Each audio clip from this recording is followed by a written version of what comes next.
کیا ہوگا؟ اسی لیے اللہ تعالیٰ قرآن کریم میں فرماتا ہے وَمِنْ آيَاتِهِ أَنْ خَلَقَ لَكُم مِّنْ أَنفُسِكُمْ أَزْوَاجًا لِتَسْكُنُوا إِلَيْهَا۔ میرے بندو، اللہ تعالیٰ کی بہت بڑی نشانی یہ بھی ہے کہ اس نے تمہارے لیے تمہارے جوڑے بنائے، اس نے تمہارے لیے تمہاری بیویوں کو بنایا، اور یہ اللہ کی عجیب و غریب نعمت ہے۔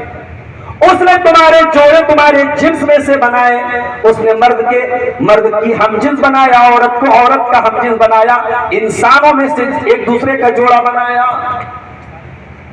بعض اوقات ہم لوگ ایک چیز سنتے ہیں کہ صاحب فلاں عورت پر جن عاشق ہو گیا، یہ کیسے ہو سکتا ہے بھائی؟ جنات اور انسان کا کوئی جوڑا بنتا ہی نہیں ہے، انسان کا جوڑا انسان سے بنتا ہے۔ مرد کے اندر اللہ تعالیٰ نے عورت کے لیے کشش رکھی، عورت کے اندر مرد کے لیے رکھی ہے، اور یہی بات یہاں اللہ کہہ رہا ہے کہ اللہ نے تمہارے جوڑے بنائے ہیں۔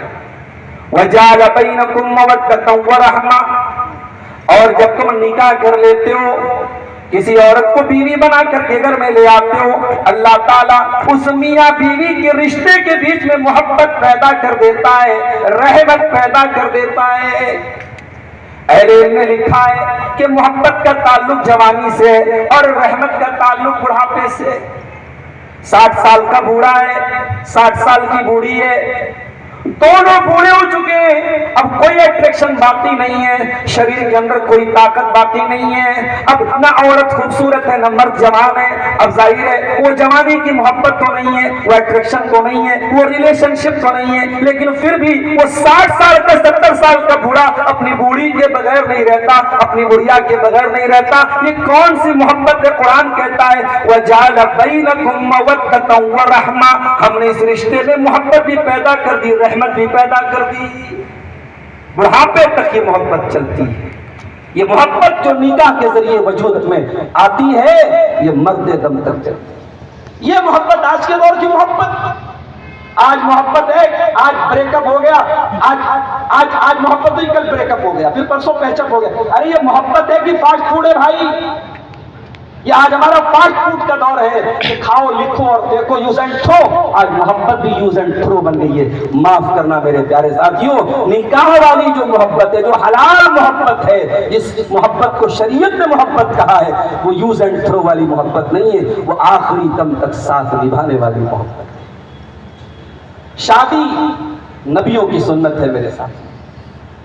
قرآن کہتا ہے وَلَقَدْ أَرْسَلْنَا رُسُلًا مِّن قَبْلِكَ وَجَعَلْنَا لَهُمْ أَزْوَاجًا وَذُرِّيَّةً، اے نبی ہم نے آپ سے پہلے بھی بہت سارے نبی بھیجے، اور ہم نے ان نبیوں کو بال بچوں والا بنایا، بیوی بچوں والا بنایا۔ وہ نبی شادی شدہ تھے، بیوی بچوں والے تھے۔ آج دنیا والے کہتے ہیں صاحب اللہ کو راضی کرنا ہے تو بیوی بچوں کے چکر میں نہ پڑو، برہمچاری بن جاؤ، دیش چھوڑ دو، بیوی چھوڑ دو، پریوار چھوڑ دو، تب تم جا کر کے نیک بن سکتے ہو، اللہ والے بن سکتے ہو۔ میری شریعت نے، میرے اسلام نے، میرے نبی کے دین نے سختی سے اس بات کا رد کیا ہے، اس کو کنڈم کیا ہے۔ ہماری شریعت یہ کہتی ہے کہ نہیں، آپ کو بیوی بھی لانی ہے، آپ کو بچے بھی پیدا کرنے ہیں، آپ کو گرہستی بھی سنبھالنا ہے، آپ کو گھر اور پریوار بھی سنبھالنا ہے، اور ان ذمہ داریوں کے بیچ میں رہ کر کے آپ کو تقویٰ کے راستے پہ چلنا ہے، دینداری کے راستے پہ۔ اللہ کے نبی کے ان 3 صحابہ کا واقعہ یاد کیجئے، جن میں سے ایک نے کہا تھا کہ میں آج کے بعد شادی ہی نہیں کروں گا، کبھی بیوی بچوں کے چکر میں نہیں پڑوں گا۔ ایک نے کہا تھا میں رات بھر نماز پڑھوں گا، ایک نے کہا تھا میں کنٹینیو روزہ رکھوں گا۔ جب اللہ کے پیارے نبی کو پتہ چلا تو آپ نے کیا کہا تھا؟ آپ نے کہا تھا کان کھول کر کے سنو، میں تم سے زیادہ اللہ سے ڈرنے والا، تم سے زیادہ اللہ کا خوف رکھنے والا ہوں، وَأَصُومُ وَأُفْطِرُ، لیکن میں روزہ بھی رکھتا ہوں اور افطار بھی کرتا ہوں، میں کنٹینیو روزہ نہیں رکھتا۔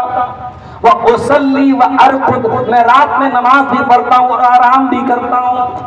وَتَزَوَّجْتُ، اور میں نے نکاح بھی کیا ہے، میں نے شادیاں بھی کی ہیں، میری بیویاں بھی ہیں، اور یہی میرا طریقہ ہے۔ فَمَنْ رَغِبَ عَنْ سُنَّتِي فَلَيْسَ مِنِّي، جو میرے طریقے سے ہٹ جائے گا اس کا مجھ سے کوئی تعلق نہیں ہے۔ شادی کرنا میرے نبی کی سنت ہے، میرے نبی کا طریقہ ہے۔ النکاح من سنتی، اللہ کے رسول نے فرمایا نکاح میرا طریقہ ہے. نکاح سنت نہیں ہے، معاف کیجیے گا، ہم لوگ سمجھتے ہیں نکاح سنت ہے. علماء نے لکھا ہے کہ نکاح سب کے لیے سنت نہیں ہے. نکاح کا حکم انسانوں کے الگ الگ انسانوں پر الگ الگ ہو سکتا ہے. کسی کے لیے نکاح فرض بھی ہوتا ہے. اگر کوئی انسان نکاح کی طاقت رکھتا ہے، شادی کے لائق ہے، اور اسے یہ ڈر ہے کہ اگر وہ نکاح نہیں کرے گا غلط کام میں پڑ جائے گا، زناکاری میں پڑ جائے گا، ایسے انسان کے لیے نکاح کرنا فرض ہے، واجب. اگر ایک انسان اس لائق ہی نہیں ہے کہ شادی کر سکے، جوان تو ہو گیا مگر اس کے اندر عورت کے ساتھ تعلق پیدا کرنے کا جو نیچرل اللہ تعالیٰ نے جو مادہ رکھا وہ مادہ ہی نہیں ہے، وہ بیوی کا حق ادا نہیں کر سکتا. علماء نے لکھا ہے ایسے انسان کے لیے نکاح کرنا حرام ہے. نکاح کا حکم ویریس ہو سکتا ہے، ڈفرنٹ ہو سکتا ہے، ڈفرنٹ پرسنز کے لیے ڈفرنٹ ہو سکتا ہے. کسی کے لیے نکاح سنت ہے، کسی کے لیے نکاح فرض ہے، اور کسی کے لیے نکاح حرام ہے. مگر یہ نکاح نبی کا طریقہ ہے. میرے نبی نے نکاح کیا ہے، آپ نے فرمایا النکاح من سنتی، نکاح میرا طریقہ ہے.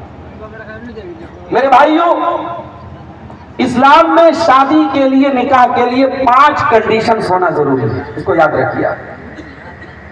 ہمارے ہاں شادیاں ہو رہی ہیں، اللہ معاف کرے، ہمارے پورے شادی بیاہ کے نظام اور سسٹم میں آج رسم و رواج، دنیا داری، بے حیائی، بے پردگی اتنی بھری ہوئی ہے کہ اب تو ایسا لگتا ہے کہ نکاح کے موقع پر، شادی کے موقع پر بس ایک ہی کام ہم دین والا کرتے ہیں، شریعت والا کرتے ہیں کہ مولوی صاحب آتے ہیں اور نکاح کا خطبہ دیتے ہیں اور ایجاب و قبول کراتے ہیں. بس وہ جم کے بے حیائی ہوتی ہے، وہ جم کے شریعت کے قوانین کی خلاف ورزی ہوتی ہے کہ اللہ کی پناہ. میرے بھائیوں، اسلام نے جو سلیبس ہم کو دیا ہے زندگی گزارنے کا، معاف کرنا، نکاح اور شادی اس سلیبس سے باہر کی چیز نہیں ہے. آپ کبھی یہ مت سمجھیے گا کہ شادی بیاہ کے معاملے میں ہم آزاد ہیں، اپنی منمانی کریں. اسلام نے زندگی گزارنے کا جو سلیبس دیا ہے اسی سلیبس میں نکاح بھی ہے. اس مدرسہ اسلامیہ میں حدیث کی کتابیں پڑھائی جا رہی ہیں. ہمارے حضرت مولانا اشفاق مدنی صاحب صحیح بخاری پڑھائے، آپ کبھی جا کے اٹھائیں صحیح بخاری دیکھیں، اسی مدرسے میں جا کے دیکھیں، کوئی بھی حدیث کی کتاب دیکھیں. آپ حدیث کی کتابوں میں باقاعدہ کتاب النکاح کے نام سے ایک باب دیکھیں گے، ایک چیپٹر دیکھیں. حدیث کی کتابوں میں نکاح کے مسائل، نکاح کا طریقہ، نکاح کے احکام بیان کیے گئے. اس کا مطلب یہ ہوا کہ نکاح بھی شریعت کا ایک حصہ ہے. آپ منمانی نہیں کر سکتے. آپ رسم و رواج کے نام پر، آپ دنیا داری کے نام پر، سماج میں جو ہو رہا ہے اس کے نام پر آپ شادی بیاہ میں اپنی منمانی نہیں کر سکتے. میرے ساتھ شادی میں اسلام سب سے پہلی شرط یہ لگاتا ہے مرد و عورت کا راضی ہونا ضروری ہے. زبردستی کی شادی اسلام میں جائز نہیں ہے. یا ایھا الذین آمنوا لا یحل لکم ان ترثوا النساء کرہا، اے ایمان والو تمہارے لیے یہ جائز نہیں ہے کہ تم زبردستی عورت کے مالک بن جاؤ. عرب میں کیا ہوتا تھا، کوئی انسان مر گیا، اس کی وراثت بٹ رہی ہے، زمین جائیداد بٹ رہی ہے، زمین جائیداد کے ساتھ ساتھ اس کی بیوی کا بٹوارا ہوتا تھا. بیوی بھی وارثوں کے حوالے ہوتی تھی. اس کی جس سے چاہتے تھے شادی کرتے تھے، یا خود شادی کر لیتے تھے، یا اس عورت کو، اس بیوہ عورت کو زندگی بھر شادی ہی نہیں کر دیتے تھے. آج نا بھارت میں، ہمارے ملک میں آج عورت کے حقوق پر لمبی لمبی باتیں ہو رہی ہیں. بہت نہیں، آپ 200-300 سال پہلے اسی بھارت کی سرزمین کا اتہاس اٹھا کے دیکھیے. ستی پرتھا ہوتی تھی اسی بھارت کی سرزمین پر. پتی کے مرنے کے بعد پتنی کو زندہ جلا دیا جاتا تھا پتی کی چتا پر. میری ماں اور بہنوں، اللہ کا شکر ادا کرو کہ اللہ نے آپ کو اسلام جیسی نعمت سے نوازا ہے. اسلام نے عورت کو زندگی گزارنے کا رائٹ دیا، ادھیکار دیا. عورت کی اپنی ایک زندگی ہے. شوہر کے مرنے کے بعد 4 مہینہ 10 دن کی عورت عدت گزارے گی. اس کے بعد وہ عورت عزت کے ساتھ کسی سے بھی مسلمان سے شادی کر سکتی ہے. اسلام نے بیوہ عورت کو شادی کرنے کا ادھیکار دیا. اسلام کسی لڑکی کی زبردستی شادی کرنے کی اجازت نہیں دیتا. یہاں تک کہ علماء کا فتویٰ موجود ہے، اگر باپ زبردستی لڑکی کی شادی کہیں کر دے، لڑکی راضی نہیں ہے، لڑکی خوش نہیں ہے، لڑکی انکار کر رہی ہے، باپ زبردستی شادی کر دے اور لڑکی اگر چاہے تو قاضی کے پاس جا کر کے، اگر اسلامی عدالت موجود ہے، اسلامی نظام موجود ہے، عدالت میں جا کر کے، قاضی کے پاس جا کر کے لڑکی کو اس بات کا ادھیکار ہے، وہ یہ کہہ سکتی ہے میرے باپ نے زبردستی میری شادی کی ہے، اس نکاح کو کینسل کیا جائے، اس نکاح کو ختم کیا جائے، نکاح کو فسخ کرا سکتی ہے، اس لیے کہ اسلام میں زبردستی لڑکی کو، لڑکے کو، کسی کو بھی نکاح کرنے کی اجازت نہیں۔ رضامندی ضروری ہے میرے ساتھ۔ اسی لیے اللہ کے پیارے نبی نے شادی کے پہلے جب رشتہ طے ہو جائے تو آپ نے فرمایا جس لڑکی سے تمہارا نکاح ہو رہا ہے فانظر الیہا، اس کو ایک نظر دیکھ لو، دیکھنے کی اجازت دی گئی۔ عجیب و غریب بات ہے، آج رشتے طے ہوتے ہیں، لڑکے کے سارے گھر والے لڑکی کو دیکھ لیتے ہیں، مگر لڑکے کو ایک نظر جو شریعت لڑکی کو دیکھنے کی اجازت دیتی ہے، آج اس کو ہمارے سماج میں بین کر دیا گیا۔ اگر لڑکا یہ کہہ دے کہ میں ایک بار لڑکی کو دیکھنا چاہتا ہوں تو بوال ہو جاتا ہے کہ صاحب یہ کیسی بات کر رہا ہے۔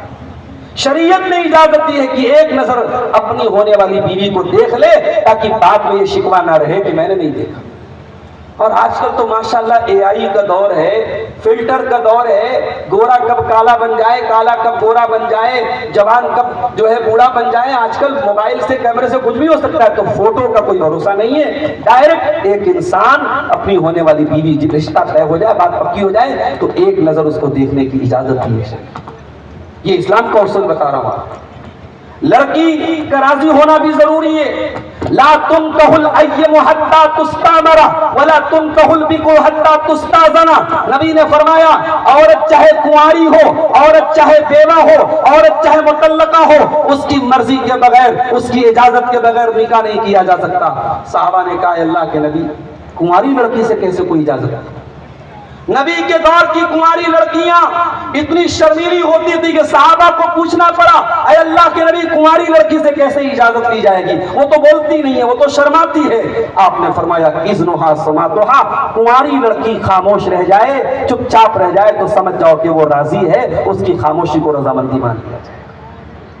آج تو ہمارے یہاں بے حیائی کا ایسا دور آیا ہے کہ اب کیا کنواری اور کیا شادی شدہ، اب تو عورتیں، لڑکیاں کیا بول دیں گی، کیا ماں باپ کے سامنے اظہار کر دیں گی، نہیں کہا جا سکتا۔ شرم و حیا اور غیرت کا جنازہ نکلتا چلا جا رہا ہے، مگر